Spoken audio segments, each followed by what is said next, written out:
Қайырлы күн, құрметті көрермен. Полиглот жобасының кезекті қонағы 6505 әскери бөлімінің сарбазы Альберт мырза. Қайырлы күн. Қайырлы күн. Ең алдымен қояр сұрағым, қай тілдерді еркін меңгергенсіз? Ең алдымен мен қазақ тілді үйрендім. Сол балабақша кезінен бастап қазақ тілін үйренуді бастадым. Жақсы. Одан бөлек қай тілдерді меңгергенсіз? Одан бөлек мен орыс және неміс тілдерінде сөйлеймін.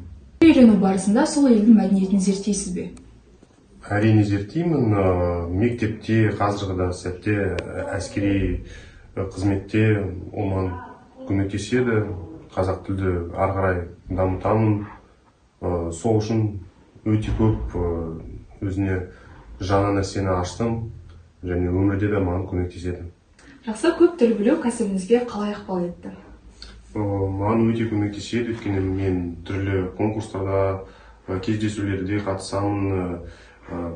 Бұрынғы болған форумда қатыстым.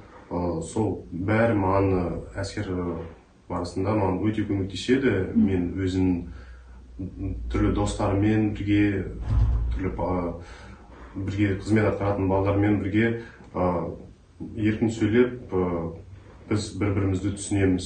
Орысша не болса да, қазақша да болса да, бір-бірін түсінеміз және бір-біріне көмектесеміз. Жақсы, тіл үйренудің қиын және қызықты тұстарымен бөліссеңіз? Рас айтқанда мен өзім білмеймін. Маған қазақ тілі немесе неміс тілді үйренуде ешқандай қиыншылық болған жоқ. Өйткені мен өзім Қазақстанда туған. Арасында дос балдар бәрі қазақша сөйлейді, ал үйдегілер немісше сөйлейді. Одан басқа орыс тілді үйренуге ешқандай қиыншылық болған жоқ. Өйткені арасында да орысша да сөйлейді. Өйткені Қазақстан ол негізінде екі тілде сөйлейді. Ол қазақ тілі мемлекеттік тілі және орыс тілі сол деңгейінде.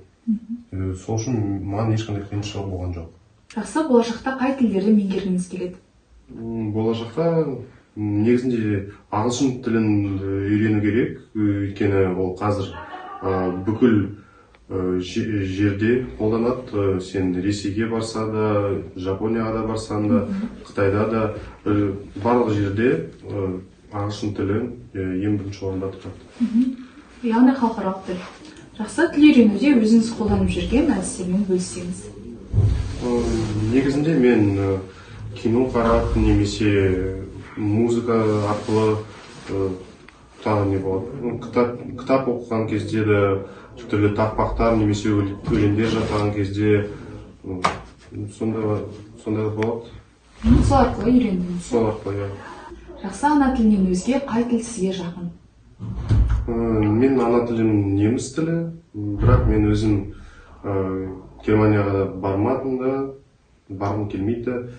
Сол үшін мен ең жақын тілдерім ол қазақ тілі бірінші орында болады, ал екінші орында орыс тілі қояды.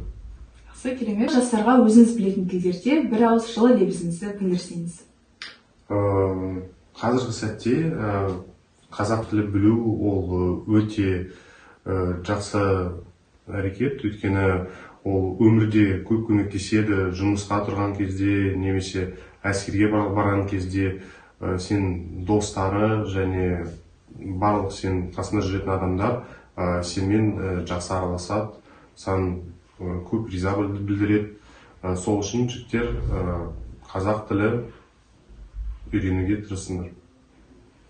Шын жауабыңызға рахмет. Жауабыңызға қатысқандарға алғыс білдіреміз. Қош сау болыңыз, көрермен. Сау болыңыз.